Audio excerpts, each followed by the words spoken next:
అందరికీ నమస్కారం. ఈరోజు చాలా విశేషమైన రోజు.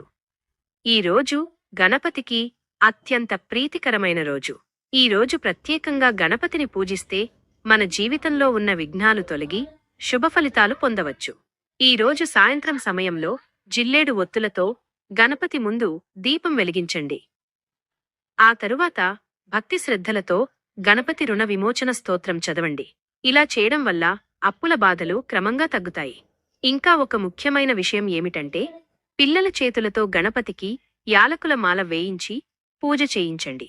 ఆ తరువాత ఆ యాలకులను ప్రసాదంగా తీసుకుని ప్రతిరోజూ రాత్రి సేవించి నిద్రిస్తే పిల్లల్లో చదువుపై ఆసక్తి పెరుగుతుంది.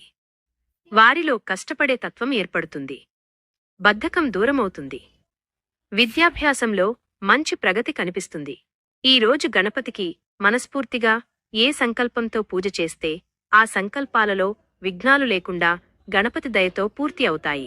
కాబట్టి ఈ విశేషమైన రోజున తప్పకుండా గణపతిని ప్రత్యేకంగా పూజించండి. జిలేడు ఒత్తులతో దీపం వెలిగించి భక్తిభావంతో ప్రార్థించండి. మీ జీవితంలో సుఖశాంతులు నిండాలని గణపతిని మనసారా ప్రార్థిద్దాం.